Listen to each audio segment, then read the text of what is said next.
Good news, Panther Nation. It is your boy Myron McRae, aka Tornado McRae, across the skies of the internet, here with another episode of Panther Pride TV, your one-stop shop for all your Panther notifications and your Panther obligations. And happy Monday to all of y'all, man. Hope y'all are doing good. Hope everything's going smooth. You know what? We got a few things to talk about before I get up out of here. And the biggest thing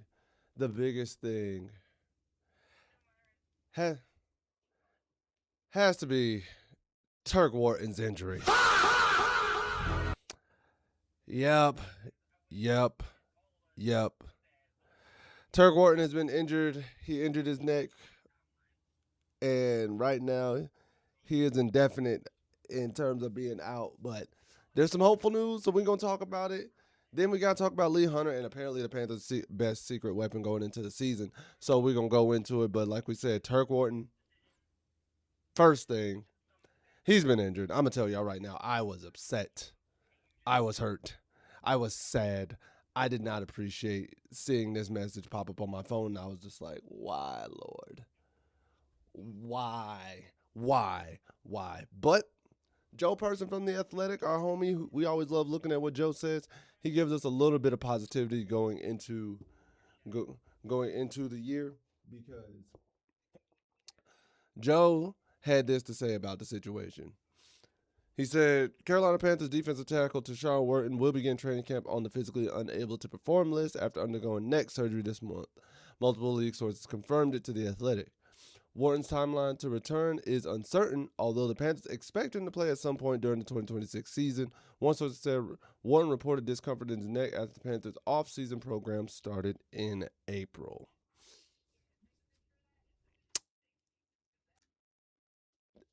I really didn't want to see that. I didn't want Turk to be injured in that capacity, man. I really didn't. I'm sad. It hurts. I get it. If he had discomfort, cool. Do what you got to do. Get the injury taken care of. So on and so forth. I'm not mad at that per se. What I am upset though is that it's going to take him a while, but it's a neck injury. So you do got to tread lightly with that. You know what I mean? You have to tread lightly. You have to make sure that everything's taken care of. You can't rush neck injuries. So if that's the case, that's the case. Bobby Brown, that just means you got to step up. And that gives you, honestly, a chance to shine and show your capabilities. But man, I didn't want nothing like this. Nothing like this. I didn't. I did not want to see this. Did not want to hear this news. It made me sad when it popped up on my news. I was literally sitting there. I saw it pop up from Joe and the confirmed sources, and my immediate reaction was just emotional damage. honestly, that's how I felt. I was just distraught, man. I was distraught. Turk, I hope everything goes well. Sorry you had to report this discomfort and things of that nature, but hey, man, hopefully you come back better, stronger, and you are able to play this season. We need you. This just sucks. It just sucks because we put so much into this defense, and now we're already low-key behind the ball. But like I said, rest of the defensive tackles, Bobby Brown, company, hey, it's your turn to step up. Especially you, Bobby. I know last week I said you may be on the fringe and poised to lose your job according to some articles. Now you got a chance. Now the door's open. Prove yourself. Do what you got to do. That sucks. But in lighter news that happened this week recently, Lee Hunter officially signed his rookie contract. So Lee Hunter has officially signed his rookie contract, so all of our draft picks have officially signed. That's positive news, man. We got a whole draft class ready to rock and roll. I never understood why the second rounders have been holding out longer than the first, because there's been a trend across the league over the last couple years. And I think it's probably to make sure they get more guaranteed money, or their incentives are reasonable. I'm not 100% sure. I'm not 100% sure why the second round is doing it, because it's not the thirds, it's not the fourths, it's not even the first rounders. It's typically second round picks. I don't know. And I'm just I'm just a fan at this point. I'm like, I guess I don't understand what the move is. Maybe there's language in the contract that doesn't suit the player, and if that's the case, y'all have heard me say it on here before. Don't get into a contract that you don't fully understand or have your representatives break down for you. So I'm all for that. I'm all for not jumping into things if you don't fully understand them. But man, sometimes I'm just like, what's the issue with the contract? And then sometimes it can be like, well, you say I'm gonna make $672,000. I want $672,050. It's like, bro, you want just an extra $50?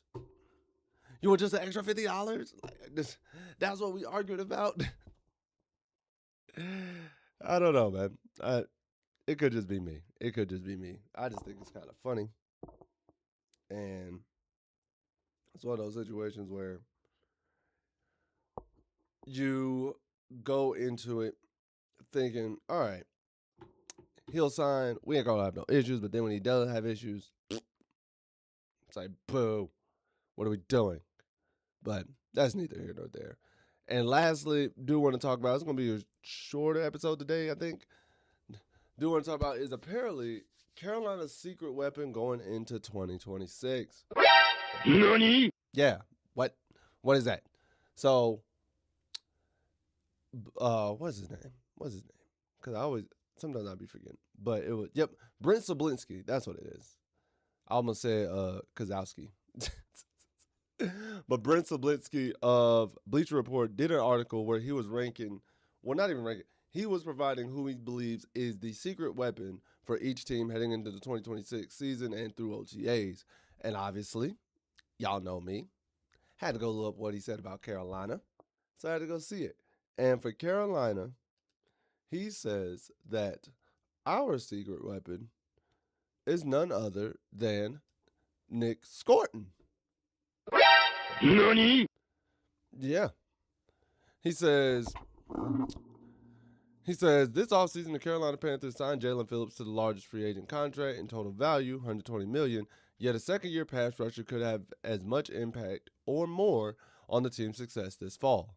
Nick Scorton showed up as a rookie with a team tied leading 5 sacks. Last year's second-round pick didn't even become a regular starter until the last 5 weeks of the 2025 campaign. Scorton's promising rookie campaign should elevate him to full-time starter status while benefiting from Phillips' addition. The Panthers previously lacked a legitimate edge presence. Now defenses will concentrate on slowing down Carolina's prize free agent addition, while Scorton can regularly win his one-on-one matches at the squad's bookend. Honestly,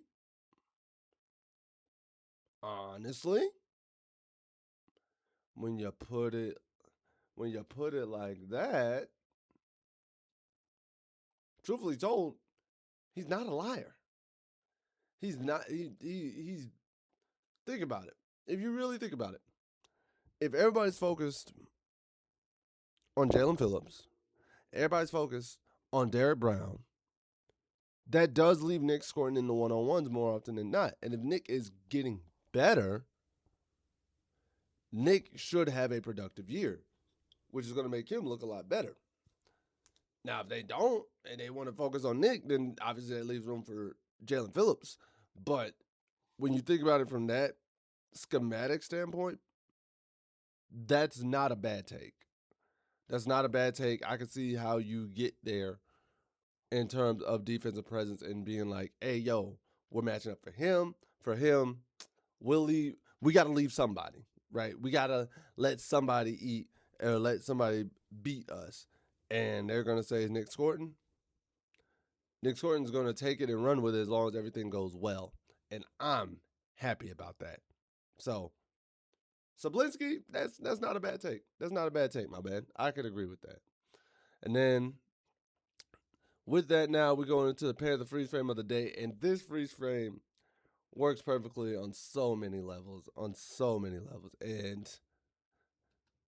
it is our boy Nick Scott. So Nick Scott making this face right here. And the reason why I love this photo is because of the fact that One, this is the face I made when Nick Scott was still on the roster. This is the face I made when I saw Turk Wharton was hurt. This is the face I made when I first saw we took Lee Hunter, like my initial reaction. But then I'm like, you know what? I changed my face for Lee Hunter though, because I was like, you know what? Okay, Lee Hunter makes sense now that I think about it in a bigger concept. But I ain't gonna lie to you. I was like, huh? And this is the face I made when Evero played soft coverage against Matthew Stafford in the final 2 minutes of that playoff game. Like, bro, this photo works on so many levels.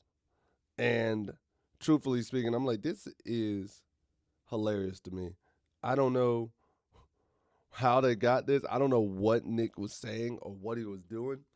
But the simple fact that his face just looks so confused. Oh, yeah. This is the reason. This is the same face I made when I see Nick Scott still starting over like Merrick and Lathan Ransom.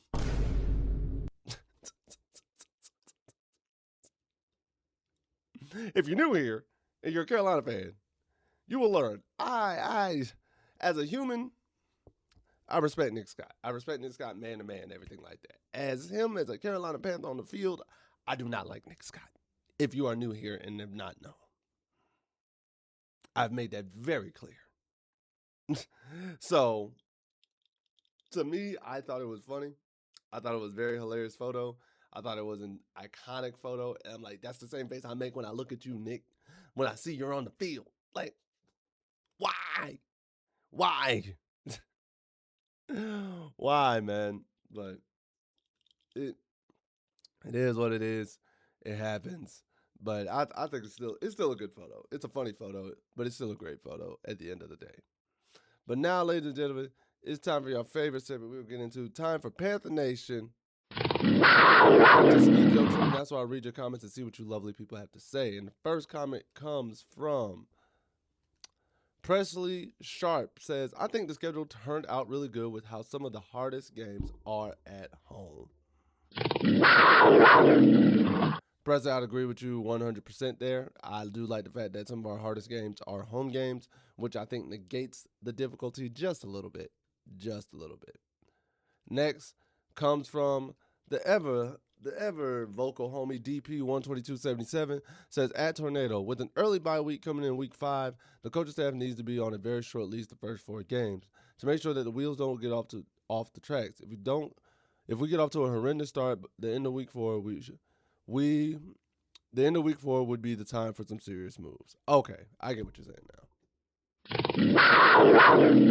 Yeah, if it is a really bad start, you got to make moves right after week 4 is up.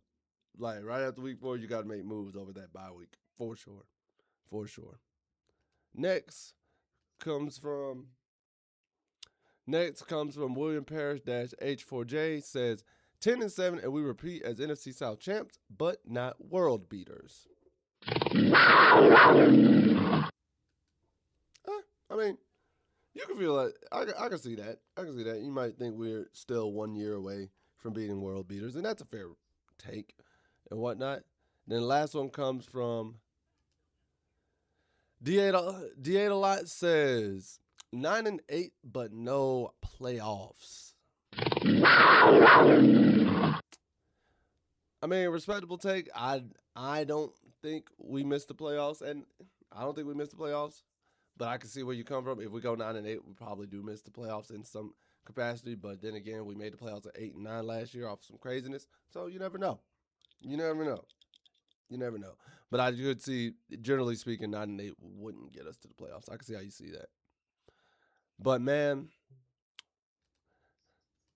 that's all I have for today's video, guys. If you enjoyed this video, please make sure to like, share, subscribe, and hit that notification bell at the bottom so you can always be notified of when these videos are dropping. Next, comment below. Let me know your thoughts on the Turk Wharton injury, Lee Hunter officially signing, and Nick Scorton being our secret weapon going into 2026. Because y'all know the deal. At the end of the day, what do I know? I'm just a skinny brother with 2 tats. Peace. Much love to all you Panther Nation. Take care. Later days. As always, keep pounding. I'll see y'all next time.